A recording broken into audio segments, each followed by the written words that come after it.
नमस्कार दोस्तों, मेरा नाम आकाश तिवारी है। मैं उत्तर प्रदेश राज्य के फर्रुखाबाद जनपद के अंतर्गत एक छोटे से गांव ग्राम राजा रामपुर में का रहने वाला हूं।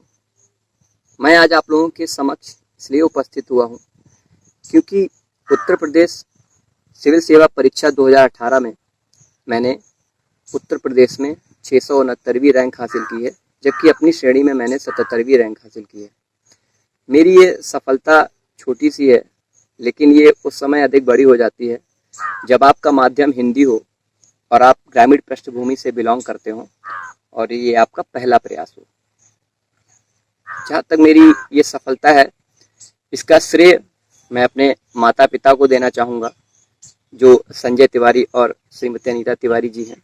मेरे पिताजी एक किसान हैं और मेरी माता एक साधारण गृहिणी हैं।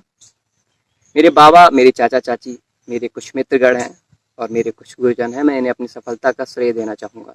तो मेरी प्रारंभिक शिक्षा मेरे गांव से ही हुई है। प्राइमरी विद्यालय से हुई है, कक्षा 1 से लेकर 8 तक। उसके बाद मेरी पढ़ाई आगे की कक्षा 9 से लेकर 12 तक फर्रुखाबाद शहर में एक सरकारी विद्यालय में हुई। उसके बाद मैंने यूपी-TU से वर्ष 2014 में अपनी इंजीनियरिंग कंप्लीट कर ली थी, इलेक्ट्रॉनिक्स एंड कम्युनिकेशन इंजीनियरिंग से।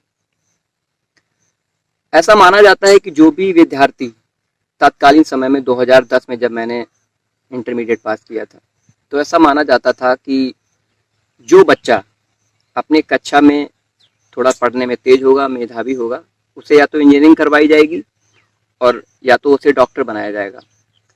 समाज द्वारा ये जो प्रवृत्ति बनाई गई थी, इसका फर्क मेरी मानसिकता पर भी पड़ा, मेरे परिवार की मानसिकता पर पड़ा, मेरे माता पिता की मानसिकता पर पड़ा। तो उन लोगों ने मुझे इंजीनियरिंग करने के लिए भेज दिया। यूपी लोक सेवा आयोग में नौकरी पाने का सुनहरा अवसर। पढ़े भारत के टॉप एजुकेटर्स के साथ और पाए कंप्लीट स्टडी मटेरियल एक ही ऐप पर। Download entry now. इंजीनियरिंग करने के पश्चात जब मैं थोड़ा सा परिपक्व हुआ, इंजीनियरिंग करने के दौरान ही, इंजीनियरिंग करने के वर्षों में ही मैं थोड़ा सा जब परिपक्वता फील हुई, तो मेरा इंटरेस्ट इंजीनियरिंग से दूर जा रहा था। मैं मानविकीय सब्जेक्ट जो हैं, जैसे कि history, geography, polity, current affairs, international affairs, इन सब चीज़ों की तरफ मेरा आकर्षण निरंतर बना रहता था। मैं एक अच्छा खिलाड़ी भी था, मैं वॉलीबॉल खेलना पसंद करता था। तो इन सब चीज़ों के मध्य कशमकश में मैंने इंजीनियरिंग तो पूरी कर ली। क्योंकि मैं पढ़ने में थोड़ा अच्छा था, इसलिए मैंने इंजीनियरिंग पूरी कर ली। लेकिन उसके पश्चात आगे की क्या भूमिका बनाएं, आगे किस तरीके से पढ़ाई करें, इन सब को लेके बहुत बड़ा कन्फ्यूजन था मेरे दिमाग में। इसलिए मैंने कहीं पर भी अपनी जॉब नहीं की। मैं अपने घर वापस चला आया। हालांकि मेरे जो भी परिवारजन हैं, उन्होंने मेरा पूरा सपोर्ट किया और ये कहा कि अब तुम्हें जो कुछ भी परस्यू करना है आगे, वो आप कर सकते हो। तो मैं अपने गांव वापस आ गया। गांव में मैं 1 साल रहने लगा। 2015 में अपने गांव में रहा। उसके बाद समाज के बीच रहा। समाज में विभिन्न प्रकार की जो गतिविधियां होती हैं, उन्हें मैंने अच्छी तरीके से देखा, उन्हें परखा और अंततः 2016 में मैंने ये निर्णय लिया कि मुझे सिविल सेवा की तैयारी करनी है। और मैं पूर्णतः 2016 में सिविल सेवा की तैयारी के लिए तैयार हो गया। मानसिक रूप से, शारीरिक रूप से मैं पूर्णतः सिविल सेवा में कूद गया, आप कह सकते हैं। तो 2017 में मैं इलाहाबाद चला गया। इलाहाबाद में मैंने हिस्ट्री, पॉलिटी और ज्योग्राफी की कोचिंग की।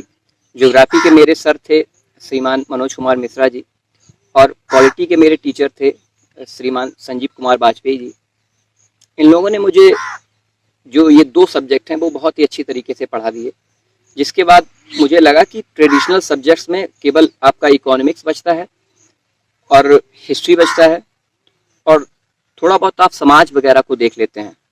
तो उसकी वजह से जो ट्रेडिशनल सब्जेक्ट्स थे, वो मेरे कहीं ना कहीं प्रिपेयर हो गए। और जहाँ तक मेरी एग्ज़ाम की जो स्ट्रेटजी है एग्ज़ाम को क्रैक करने की, उसकी बात करूँ तो मैंने प्री, मेंस और इंटरव्यू के लिए इंटीग्रेटेड अप्रोच नहीं अपनाई। मैं ये मानता हूँ कि आप किसी चीज़ के लिए प्रारंभ करें तो सिर्फ उसी पर फोकस करें, ना कि आगे पर।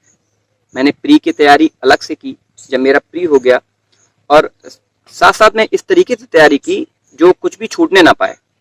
जब मैंने प्री की तैयारी की तो मैंने प्री की पूर्णतः तैयारी कर ली। उसके बाद जब मैं मेंस पे आया तो मैंने मेंस में पूरा अपना ध्यान लगा दिया। मैंने मेंस की तैयारी की और इंटरव्यू के टाइम पर मैंने इंटरव्यू की तैयारी की। जहाँ तक मेरी प्रारंभिक परीक्षा की तैयारी का प्रश्न है, तो मैंने अपनी प्रारंभिक परीक्षा की तैयारी अलग अलग जो सब्जेक्ट थे मैंने उन्हें टारगेट किया। मुझे पता है कि 6 से 7 सब्जेक्ट्स प्रारंभिक परीक्षा के पेपर में आएंगे, उनसे क्वेश्चन पूछे जाएंगे और जो क्वेश्चन पूछे जाएंगे वो 20 से 25 होंगे। अर्थात 20 से 25 क्वेश्चन ज्योग्राफी के होंगे, 20 से 25 क्वेश्चन आपके हिस्ट्री से होंगे और 20 से 25 क्वेश्चन आपके सामाजिक विज्ञान से होंगे, जो सामान्य विज्ञान आता है उससे होंगे और करंट अफेयर से होंगे। मैंने इनको सबको अलग अलग प्रिपेयर किया, मैंने एक साथ प्रिपेयर नहीं किया। मैंने ज्योग्राफी के 20 से 25 क्वेश्चन के लिए करीब 7,000 से लेकर 8,000 क्वेश्चन अलग से सॉल्व किए। मैं खुद ही अपने क्वेश्चन बना लेता था बहुविकल्पी टाइप के और उन्हें मैं सॉल्व करता था। या फिर मेरा जो मित्र होते थे, मेरी एक मित्र थी विजया पांडे, मैं उससे कहता था कि आप क्वेश्चंस को बनाइए। मैं लगभग जब प्री की परीक्षा पास आ गई तो मैंने उससे प्रतिदिन 3 से 4 पेपर उससे बनवाए, जिससे कि मेरे पास प्रतिदिन करीब 500 से 600 क्वेश्चन हो जाते थे हर एक सब्जेक्ट के और मैं उन्हें सॉल्व करता था। उसके बाद जो मेरा करंट अफेयर है, मैंने इसकी तैयारी कैसे की। करंट अफेयर जो प्री के लिए है उसके लिए आप सबसे पहले तो सोशल मीडिया को ना छोड़ें। कई बार ऐसा होता है कि लोग सोशल मीडिया से दूर हो जाते हैं। सोशल मीडिया को ना छोड़ें। हालांकि आपकी जो फ्रेंड लिस्ट है उसे स्ट्रिंग करें, 100 से 150 या 200 तक लेके आएँ फ्रेंड लिस्ट को, और उसमें से जो भी प्रोडक्टिव लोग हैं उन्हें आप अपने सोशल मीडिया अकाउंट पर ऐड करें, जिसमें से मेनली मैं फेसबुक को सजेस्ट करता हूँ सोशल मीडिया में।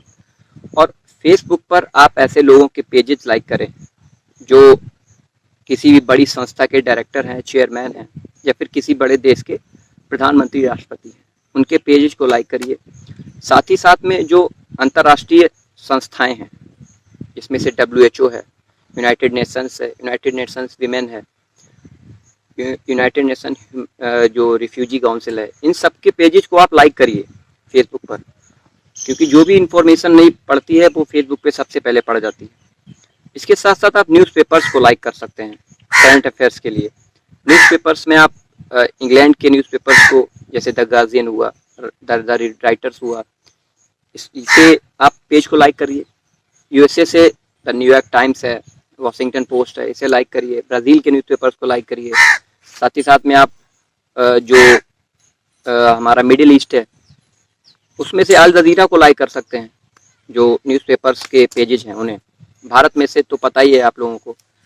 और जब आप इधर ईस्ट एशिया में जाते हैं, जिसमें से चीन आता है, तो चीन का ग्लोबल टाइम्स है, उसे लाइक कर सकते हैं। साउथ कोरिया की योनहैप न्यूज एजेंसी है, उसे लाइक किया जा सकता है। और जापान के न्यूज़पेपर को लाइक किया जा सकता है।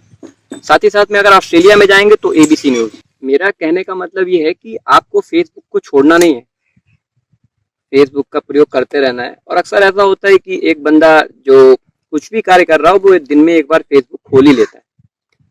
फेसबुक अगर आप खोलते हैं तो आपके सामने प्रोडक्टिव चीज़ें आनी चाहिए, ना कि आपके सामने सेल्फीज और ये इधर घूम रहे हैं कुछ लोग, उनकी चीज़ें आए। मैं तो बस यही चाहता हूँ कि आप फेसबुक खोलें तो प्रोडक्टिव चीज़ें आनी चाहिए आपके एग्जाम के पॉइंट ऑफ व्यू से। तो ये तो करंट अफेयर्स की बात थी। फेसबुक को निरंतर चलाना नहीं है, मतलब जब भी खोलना है तो प्रोडक्टिव रहना है। उसके बाद मैं अपनी जो इकोनॉमिक्स है, इकोनॉमिक्स के लिए आप, मुझे लगता है इकोनॉमिक्स एक ऐसा सब्जेक्ट है जो ज़्यादातर बच्चों को काफ़ी वैसा लगता है सोफिस्टिकेटेड टाइप का, उसके लिए अच्छी प्रिपरेशन नहीं कर पाते हैं। तो योजना और कुरुक्षेत्र 2 मैगजीन हैं जिन्हें हर महीने लेते रहिए।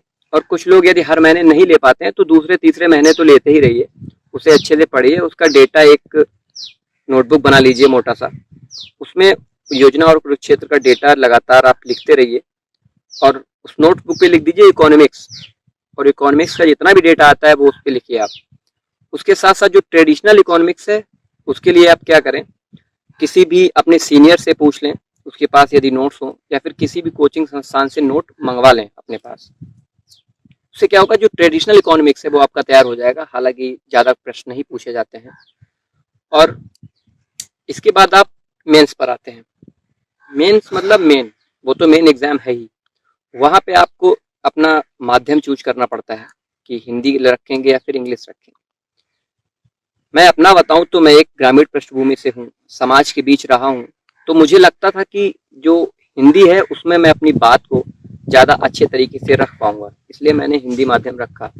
हालांकि इसको लेके चुनौतियां बहुत सारी हैं। मैं यूपीएससी के जो हिंदी के एस्पिरेंट्स हैं उन्हें सुनता रहता था, तो वो बताते थे कि हिंदी काफ़ी मुश्किल हो जाएगी आपके लिए, क्योंकि लिखने में उतनी स्पीड नहीं बनती है। दूसरा, इंग्लिश में क्या होता है कि आप एक बार पेन को रखते हैं तो काफ़ी पूरा वर्ड लिख देते हैं, जबकि हिंदी में ऐसा नहीं है। हिंदी में आपको लाइन भी खींचनी पड़ती है ऊपर, साथ साथ में हर बार कलम को उठाना पड़ता है, तो स्पीड नहीं बनती है। और राइटिंग को भी अच्छा रखना पड़ता है, हिंदी का मटेरियल की प्रॉब्लम है। तो हिंदी माध्यम के विद्यार्थी को स्मार्ट रहना है, और स्मार्टनेस हिंदी में लाने के लिए सबसे बेहतरीन कारण है आप लगातार राइटिंग की प्रैक्टिस कीजिए, निरंतर राइटिंग की प्रैक्टिस कीजिए, ज़्यादा से ज़्यादा क्वेश्चंस को सॉल्व कीजिए। और क्वेश्चन एक बार में एक प्रश्न सॉल्व मत कीजिए, एक बार में कम से कम मैं आपको राय दूंगा कि 10 प्रश्न सॉल्व कीजिए एक बार में लिखने के लिए। क्योंकि ऐसा होता है कि जब आप 2-3 क्वेश्चन सॉल्व करते हैं एक बार में, तो आपको ना तो टाइम का कुछ पता होता है और ना ही आपकी स्पीड का कुछ पता होता है, बस आप लिखने में रहते हैं।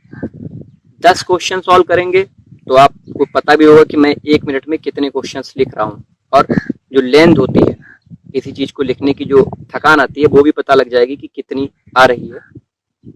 तो राइटिंग की प्रैक्टिस बहुत जरूरी है। अब आता हूँ मैं कैसे तैयारी करें आप अपने मेंस की। तो मेंस में आपको पता है कि GS1, GS2, GS3 और GS4, ये 4 GS के पेपर होते हैं। एक हिंदी का होता है जिसे सामान्य हिंदी कहते हैं, उसके बाद एक पेपर निबंध का होता है, और 2 पेपर आपके ऑप्शनल के होते हैं। कुल मिला के 8 पेपर आपको लिखने पड़ते हैं, और ये सब आपको 4 दिन में करना है। 4 दिन में लिखना है, प्रत्येक दिन 6 घंटे आपको लिखना पड़ेगा। इसके लिए आपको बहुत तैयार हो जाना चाहिए। लिखने के लिए मैं सबसे ज़्यादा आपसे लोगों से कहूँगा, हिंदी माध्यम के विद्यार्थियों से मैं हाथ जोड़कर कहूँगा कि आप लिखने की प्रैक्टिस करते रहिए, बहुत ज़बरदस्त लिखने की प्रैक्टिस कीजिए, निरंतर लिखिए। तो GS1, GS1 में आपके पास लिखने के लिए आएगा हिस्ट्री, जियोग्राफी। और हिस्ट्री के लिए मैं बताऊं तो मैंने अपने नोट्स, सर थे और विजन IAS के नोट्स मैंने मंगवाए थे, वो मैंने प्रिपेयर किए। साथ ही साथ में मैं थोड़ी बहुत NCERT तो नहीं कहूँगा, मेरा प्राइमरी विद्यालय था, वहाँ पे NCERT अभी प्रारंभ हुई है, लेकिन इससे पहले उसमें जो भी बुक्स चलती थी गांव के प्राइमरी विद्यालय में, मैं उन्हीं बुक्स को ले जाके पढ़ लेता था। कक्षा 6 से लेकर 12 तक की बुक्स को मैंने पढ़ा हिस्ट्री और जियोग्राफी के लिए। और साथ ही साथ में मैं नोट्स बनाता रहता था। जैसे मान लीजिए मैं अगर जियोग्राफी का क्वेश्चन सॉल्व कर रहा हूँ तो मेरा नोट्स बनाने का तरीका क्वेश्चन के फॉर्म में ही होगा। अब यदि जियोग्राफी में उन्होंने पूछा गया है कि महासागरीय धाराओं के निर्माण कैसे होते हैं और उनकी उत्पत्ति के कारणों की समीक्षा कीजिए, तो ये मैं अपने उसमें लिखता था क्वेश्चन आंसर के फॉर्मेट में।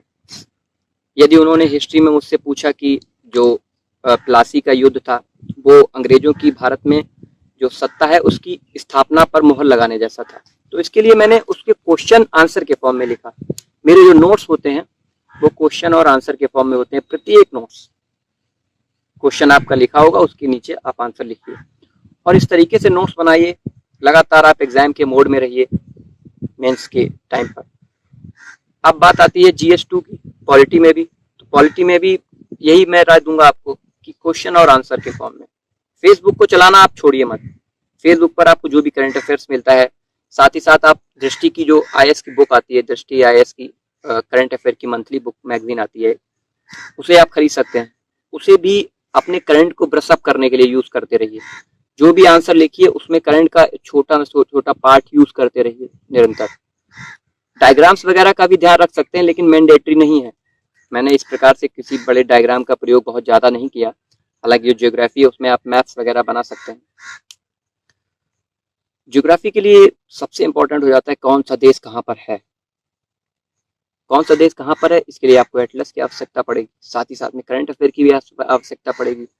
जो भारतीय प्रमुख हैं, जैसे प्रधानमंत्री है और हमारे जो राष्ट्रपति जी हैं, उपराष्ट्रपति जी हैं, किस देश का दौरा कर रहे हैं ये आपको पता होना चाहिए। वो देश कहाँ पर है, उसकी सीमाएं किस देशों से लगती हैं। इनसे आपको क्या मिलता है कि ज्योग्राफी की बहुत अच्छी समझ मिलती है और इकोनॉमी की बहुत अच्छी समझ मिलती है। वहाँ पे जो समझौते हो रहे हैं साइंस और टेक्नोलॉजी से संबंधित, या फिर इकोनॉमी से संबंधित, या फिर जो भी व्यापार है उनसे संबंधित, तो इन चीज़ों को कवर करते रहिए, अपने दिमाग को खुला रखिए। लेकिन ये मत सोचिए कि मैं कुछ बहुत बड़ा करने जा रहा हूँ, कुछ प्रेशर नहीं लेना है, बस जो अगला स्टेप है बस उसी की तैयारी करनी है। ये नहीं कि आपको अगला स्टेप आपका मेंस देना है और आप तैयारी कर रहे हैं, इंटरव्यू की प्रेशर में ले रहे हैं, ऐसा कुछ भी नहीं है। तैयारी करते रहिए आराम से। और GS2 मतलब पॉलिटी और इंटरनेशनल रिलेशंस। इंटरनेशनल रिलेशंस के लिए न्यूज़पेपर मैंने आपको बताए। आपको पढ़ना है फेसबुक पर जो भी पेजेस हैं उन्हें लाइक किया हुआ है। इंटरनेशनल रिलेशंस के लिए जो ऑर्गेनाइजेशंस हैं जितनी भी, WHO, यूनाइटेड नेशंस, और जो भी हमारे SCO हैं, सार्क, इन सब ऑर्गेनाइजेशंस को लाइक कीजिए फेसबुक पर, उनके पेजेस को, और तैयारी को बना के रखिए, एकदम से निरंतर कनेक्टेड रखिए करंट अफेयर्स से। जहाँ तक GS3, तो GS3 में आपका इकोनॉमिक्स आता है और जनसंख्या और नगरीकरण आता है, मैं भूल रहा हूँ अभी, शायद यही आता है। तो इसके लिए आपको क्या करना है कि जो मैंने योजना और कुरुक्षेत्र बताया है, बहुत ज़्यादा नहीं पढ़ना है। मैं तो हमेशा यही कहूँगा किसी भी एस्पिरेंट से, बहुत ज़्यादा नहीं पढ़ना है। जितना पढ़ना है वो कंस्ट्रक्टिव पढ़ना है और क्रिएटिव करके पढ़ना है और अपनी तरफ से उन चीज़ों में इम्प्लीमेंटेशन करना है। जितना आपने पढ़ा वो यदि आप वहाँ पर लिख ले जाते हैं तो आपकी परीक्षा की जो तैयारी है उसकी सार्थकता है। और आप पढ़ रहे हैं बहुत सारा, तो अगर नहीं कर पा रहे हैं तो मुश्किल है। तो मैं ये कहूँगा कि योजना है कुरुक्षेत्र, इसे अच्छे से पढ़िए एकदम बढ़िया तरीके से और लिखने की कोशिश कीजिए। जो भी समझौते हो रहे हैं भारत के अभी के जिस भी देश के साथ हो रहे हैं, फ्री ट्रेड एग्रीमेंट हो रहा है, अभी यूरोपियन यूनियन के साथ शायद बात चल रही है फ्री ट्रेड एग्रीमेंट की भारत के साथ में, तो इन सब चीज़ों को मिक्सअप करके चलना है, स्मार्ट रहना है। और जनसंख्या और नगरीकरण के लिए तो जो भी हमारे स्टैटिक आंकड़े हैं उन्हें पढ़िए और साथ में जो प्रतिरूप हैं कि कहाँ पर कितनी जनसंख्या हो गई है, जनघनत्व कितना है, संसाधन कितने हैं और जनसंख्या का भार कितना है, इन सब चीज़ों को रिलेटिवली पढ़िए, पढ़ने की कोशिश कीजिए और लिखने की कोशिश कीजिए। पढ़ने से तात्पर्य लिखने से है। जो भी आप पढ़ेंगे उसे लिखने की अवश्य प्रैक्टिस कीजिए, क्योंकि पूरा गेम जो आपका है वो मेंस में होता है। GS4 में आते हैं, ये एथिक्स है। एथिक्स के लिए मैं ये कहूँगा कि बहुत बड़ी व्यवहारिकता आवश्यक है। GS4 की तैयारी के लिए आपको समाज के बीच में रहना पड़ेगा, अर्थात आपको जब न्यूज़पेपर पढ़ रहे हैं, कोई भी आपके घर पे न्यूज़पेपर आता होगा, दैनिक जागरण, अमर उजाला, या फिर कोई इंग्लिश न्यूज़पेपर जैसे कि द टाइम्स ऑफ इंडिया, जो ये पेपर जो भी आते हो आपके घर पे, उसमें लोकल न्यूज़ को पढ़ने की कोशिश कीजिए एथिक्स 4 के लिए। क्योंकि लोकल न्यूज़ में ऐसा होता है कि जो आपकी शंकाएं हैं वो लोकल ही नज़र आती हैं कि उस फैक्ट्री में ये पदार्थ निकल गया, उसकी वजह से वहाँ पर इतने लोगों की डेथ हो गई और उन लोगों ने वहाँ पर ये सॉल्यूशन नहीं दिया था। या फिर किसी भी जहाँ कहीं भी लोकल न्यूज़ में ऐसा आता है कि वहाँ पर कच्ची शराब का कारोबार होता था, वहाँ पर जो अधिकारी हैं उनकी लापरवाही की वजह से इतने लोगों की मृत्यु हो गई। तो ये लोकल न्यूज़ आती है, ये सब एथिक्स का मामला है। एथिक्स को अच्छे से तैयार किया जा सकता है। साथ ही साथ आप अपनी तैयारी का आधार या फिर अनुभव का आधार छोटे बच्चों को बनाइए, अपनी उम्र से छोटे बच्चों को, क्योंकि जब अपनी उम्र से छोटे बच्चों को आधार बनाते हैं तो बच्चों में एक बच्चापन होता है, वो आपको जीवंतता प्रदान करता है। और जब आप उन बच्चों के चेहरों को देखेंगे तो आपको प्रेरणा भी मिलती है और आप मोटिवेट भी होते हैं कि मुझे इन बच्चों के लिए कहीं ना कहीं कुछ करना है, क्योंकि यही आगे आने वाली पीढ़ी है, इसी के लिए करना है। और जो भी मूल्य हैं उन्हें बना के रखना है, अपने व्यक्तित्व में लाना है। जैसे कि सत्य, सबसे बड़ा तो सत्य है। सत्य, आपको निरंतर सत्य पर चलना है और काफ़ी मुश्किलें आती हैं चलने में। आप जो भी अधिकारी के गुण हैं वो आप में पहले से होने चाहिए, निरंतर उन्हें ब्रशअप भी कीजिए। सत्यनिष्ठा है, वस्तुनिष्ठता है, ये जो भी गुण हैं, लीडरशिप क्वालिटीज़ हैं। मैं अपना बताऊं तो मैं छोटे छोटे जो प्रोग्राम्स होते हैं, जैसे कि स्वतंत्रता दिवस का जो प्रोग्राम होता था, और स्वतंत्रता दिवस का जो प्रोग्राम मैंने अपने 15 अगस्त पे अभी करवाया, 26 जनवरी के जो प्रोग्राम वो करवाता था, उनमें बच्चों की रैलियां मैं निकालता था, अपने पीछे बच्चों को ले जाके गांव में घुमाता था और उन्हें राष्ट्रवाद के लिए प्रेरित करता था। साथ ही साथ में जो भी धार्मिक कार्यक्रम होते थे उनके लिए भी मैं गांव में अपने रैली निकालता था, लोगों से अपनी बात को शेयर करता था। तो आपको कनेक्टेड रहना है एथिक्स फोर के लिए समाज से कनेक्टेड रहिए। समाज की जो भी परेशानियां हैं उन्हें फील कीजिए, जैसे कि भ्रष्टाचार। जब आप उसे पास से देखेंगे और उसे समझने की कोशिश करेंगे तो आप एथिक्स में काफी इंपॉर्टेंट करेंगे। एथिक्स के पेपर को मैं बहुत महत्वपूर्ण मानता हूँ।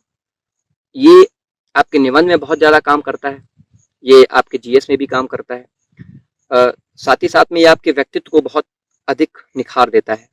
तो जीएस 4 को कभी भी हल्के में ना लें।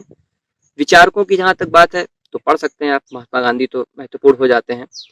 एथिक्स 4 के पेपर में विदेशी विचारकों को रखने की जगह पे आप भारतीय विचारकों को रख सकते हैं, जिसमें से दीनदयाल उपाध्याय हैं, स्वामी विवेकानंद जी हैं, महात्मा गांधी हैं, अरविंदो घोष हैं, रविन्द्रनाथ टैगोर हैं।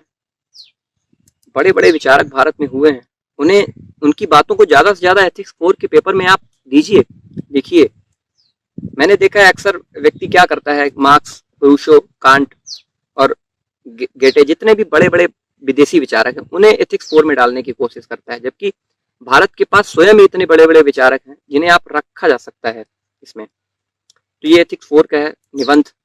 निबंध के लिए तो बस मैंने बताया आपको, जो समाज है, समाज को नोट करिए, समाज के पास जाइए, समाज की समस्याओं को समझिए और उनसे जो भी वो कर रहे हैं उसे बहुत अच्छे से गौर से देखिए।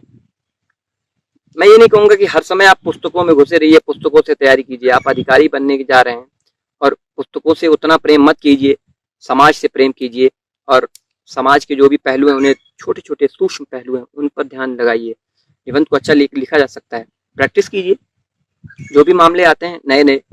मान लीजिए मैं आपको बताऊं, जो सबरीमाला का जो केस था, उसका जब सुप्रीम कोर्ट ने निर्णय दिया, उस पर मैंने अपना एक निबंध लिखा था और दृष्टि करंट अफेयर्स जो मैगजीन आती है, उन्होंने वो निबंध लिखवाया था। मैंने वो निबंध लिख के उन्हें भेजा और आप मानेंगे कि उस निबंध को मुझे पूरे भारत में उनकी जो भी संस्था है उसकी तरफ से 3रा स्थान मिला था निबंध जो रचना है उसमें।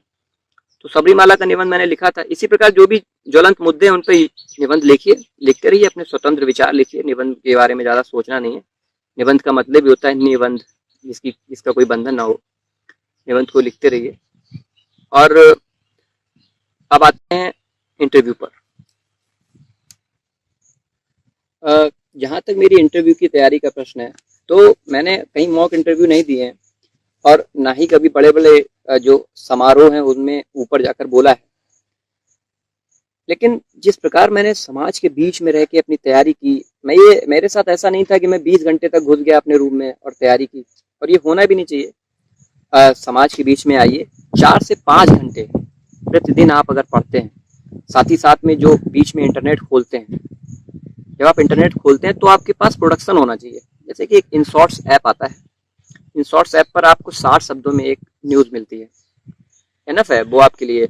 वो यदि आप मोबाइल खोलते हैं और न्यूज पढ़ते हैं तो काफी अच्छा लगता है। तो इंटरव्यूज के लिए आप ज्यादा चिंता मत कीजिए।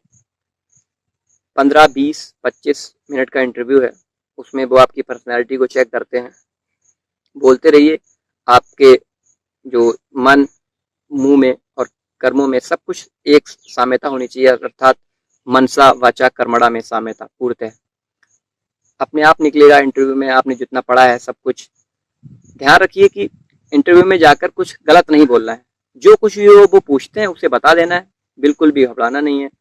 मेरा इंटरव्यू 22 मिनट चला था और आप यकीन नहीं मानेंगे कि 22 मिनट में से 18 मिनट सिर्फ चेयरमैन सर ने, प्रोफेसर एन के त्रिपाठी, मेरे बोर्ड के जो मेंबर थे, जो अध्यक्ष थे, उन्होंने मुझसे 18 मिनट क्वेश्चन पूछे और सिर्फ हिस्ट्री के। जबकि मैं एक्सपेक्ट करता था कि कुछ करंट अफेयर से पूछा जाएगा, कुछ ज्योग्राफी से पूछा जाएगा, कुछ सामाजिक मुद्दों से पूछा जाएगा, कुछ नहीं, सिर्फ हिस्ट्री। मेरा पूरा इंटरव्यू, जिसमें से एक ही मेंबर ने 18-19 मिनट पूछा, बाकी मेंबर्स ने एक मिनट 22 मिनट में मेरा इंटरव्यू पूरा कर दिया। तो इंटरव्यू के लिए बिल्कुल परेशान नहीं होना है। आप 1500 मार्क्स का जो भी मेंस है उसे क्वालिफाई करके आए हैं तो 100 नंबर डिसाइड नहीं कर देंगे। यदि आपका मेंस बेहतरीन होगा, एकदम आउटस्टैंडिंग, तो इंटरव्यू कुछ खास डिसाइड नहीं करता है। मुझे लगता है आपकी रैंक ऊपर नीचे करता है। एकदम स्वच्छंद होकर जाइए इंटरव्यू देने, कोई दिक्कत नहीं है। मैं आपको बताऊं मेरे इंटरव्यू में क्या क्या क्वेश्चन पूछे गए थे, कुछ मैं आपको देता हूं। जैसे कि सबसे पहला जो प्रोफेसर त्रिपाठी सर थे, उन्होंने एक क्वेश्चन पूछा था कि आप ये बताइए कि आप ऐसा मानते हैं कि जो भारतीय इतिहास है वो हिंदू और बौद्ध जो विचार हैं उनके मध्य वर्चस्व की लड़ाई के बीच लिखा गया है। एक क्वेश्चन उन्होंने पूछा था कि आप 2 घटनाएं ऐसी बताइए जिनसे जो ना हुई होती, इतिहास में जो घटनाएं 2 ना हुई होती और उससे वर्तमान आज अच्छा होता। तो इसमें मैंने बताया कि एक तो भारत का विभाजन ना हुआ होता 1947 में, और दूसरा जो बक्सर और प्लासी का युद्ध हुआ था। मैंने कहा था कि जो प्लासी का युद्ध ना हुआ होता तो भारत का इतिहास कुछ और अच्छा होता। इसमें उन्होंने मुझे थोड़ा सा उधर ले गए कि 712 में मोहम्मद बिन कासिम का भारत पर आक्रमण ना हुआ होता तो क्या होता। तो इस तरीके से आपसे इंटरव्यू में कुछ ज्वलंत क्वेश्चन पूछे जा सकते हैं, उनके लिए तैयार रहिए और मुस्कुराकर जवाब दीजिए। आंसर नहीं भी दे पाते हैं तो भी कोई दिक्कत नहीं। तो ये तैयारी की एक प्रोसेस है और पढ़ाई कीजिए। मैं तो एक बहुत ही ग्रामीण परिवार का रहने वाला हूँ।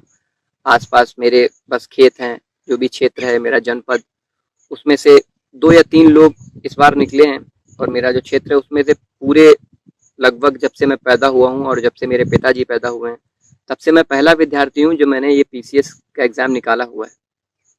तो चीज़ें बदल रही हैं सराउंडिंग्स में, बच्चे मोटिवेट होते हैं, छोटे छोटे बच्चे, वो देखते हैं कि कुछ लोग आगे बढ़ रहे हैं।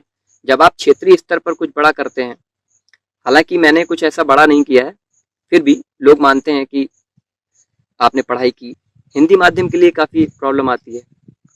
हिंदी माध्यम वाले को फ्रस्ट्रेट नहीं होना है। आप अपनी जो काबिलियत है उस पर विश्वास रखिए, अपनी राइटिंग स्किल्स को मजबूत बनाइए। क्यों नहीं क्वालिफाई कर सकते हैं, सब कुछ किया जा सकता है। अभी हमारे इसी बैच में रैंक 15 में हिंदी माध्यम के विद्यार्थी को पहला स्थान मिला है। डिमोटिवेट मत होइए। तो इसी मैं यही कहूँगा कि डिमोटिवेट होने की कोई भी आवश्यकता नहीं है। पढ़ाई कीजिए अपनी अच्छे से और बहुत बड़े टारगेट सेट मत कीजिए। ऐसा मत सोचिए कि मैं बहुत बड़ा करने वाला हूँ और कुछ ये बहुत बड़ी तैयारी मांगता है। ऐसा कुछ नहीं है। आप एंजॉय कीजिए तैयारी को। सब कुछ समाज का ही तो है, सब कुछ आपके आसपास ही तो हो रहा है।